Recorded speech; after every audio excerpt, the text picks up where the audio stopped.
Hello, my name is Leyton. I work at Tools for Humanity, and we built the World Protocol. And today we're going to be talking about Delegated World ID for agents. And this is utilizing anonymous rate-limited credentials. Cool. So on the internet, we basically have two paradigms and have historically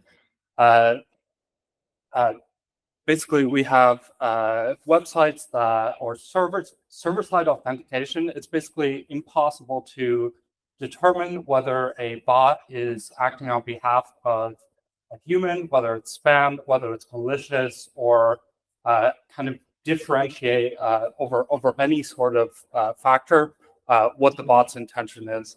And so we either have servers that kind of just allow anything, or servers that end up overblocking and overgeneralizing.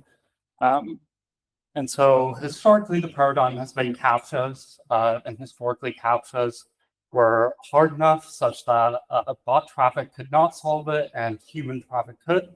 Now that is the complete opposite. You know, a CAPTCHA hard enough for a frontier LLM to solve is too hard for a human to solve. And so we have standards popping up with micropayments primarily. And this is the new way to basically throttle traffic is through some sort of economic deterrent. And so we have MPP and X402, and this allows the servers to monetize traffic and in a way throttle traffic going through them. And then we have protocols like EIP 8004 for reputation scoring. So I want to explain the World ID protocol. Some of you may be familiar, but recently we upgraded the protocol in an interesting way, which kind of achieves the ability to actually do agent delegation via proofs. So previously, we used to have a protocol where basically the tree is a commitment to a set of public keys, and the protocol is a circuit that takes a private input that is a Merkle proof it's a Merkle proof of my leaf node in the tree, along with my private key as a private input, and then a public input of the Merkle root. And I'm basically proving ownership of a key in the set, but I'm not revealing which key in the set I have. And the security of entry into the set, enforces how much Sybil resistance the set is going to have. So for the orb credential, it had a lot. For the phone credential, it had a little. For passport credential, that's up to the US government, or any government for that matter.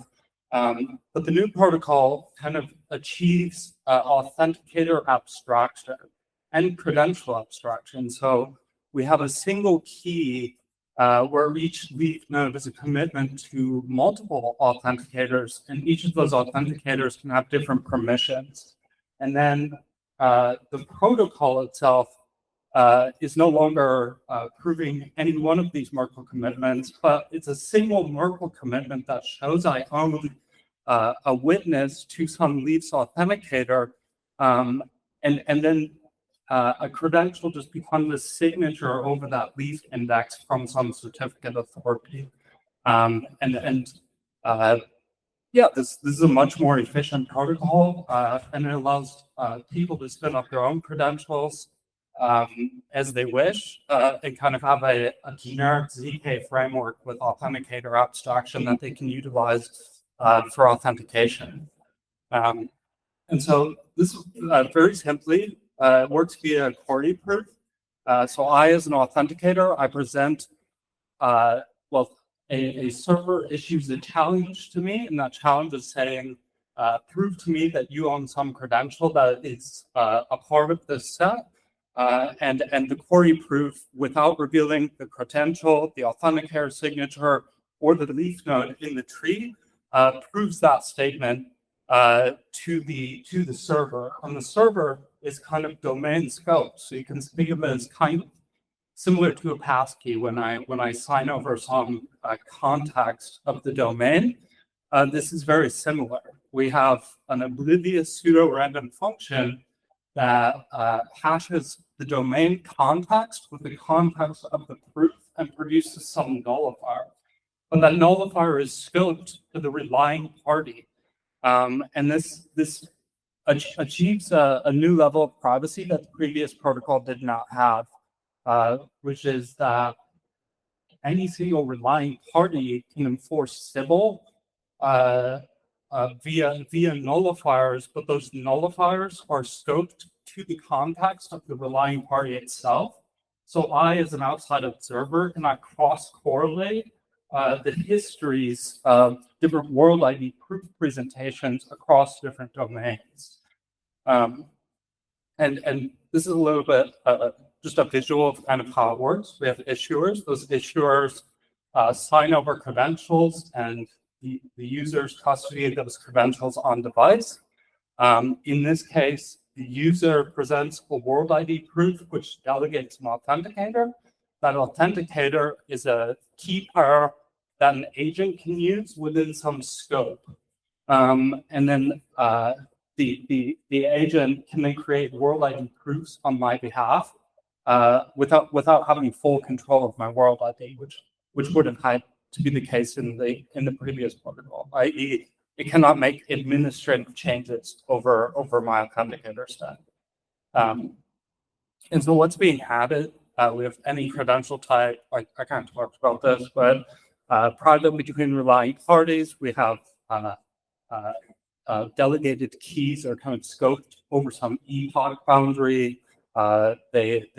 They have permissions under the administrative permission of the world ID, and then sub-agent inheritance. So an agent can delegate my key to, or their key rather, to another agent, and those agents can present world ID proofs on my behalf, and a server can enforce Sybil across a whole network of agents that are delegated on my behalf. Yeah, I explained this, but relying parties now scope the domain of world ID proof, so I as an external party cannot correlate two histories across different contexts. And so this is how the proof delegation flow works with respect to anonymous rate limited credentials. Is the server is going to issue a challenge to the agent, and this is the 402 response that we see in X402. And the agent is then going to present a world ID uniqueness proof. The server is going to store the nullifier of that world ID uniqueness proof, and then it is going to issue a token set to the agent. So only across an epoch boundary does the agent need to perform the computational work to create a whole ZK proof. After that, it has this token set where the server can functionally anonymously rate limit it, but since it's anchored in that world ID proof, it can be guaranteed to be civil. And so this is kind of the properties we get with anonymous rate limited credentials coupled with world ID is we get parallel presentations. It's unlinkable in both directions. The rate limit is carried in the credential itself. And yeah, it's pretty powerful when you couple it with a civil anchor. Yeah, so an injected agent can spend one epoch of presentations for the actions you scope it to on the relying party side, and cannot perform management operations over the world ID. Yeah, that's basically it. So.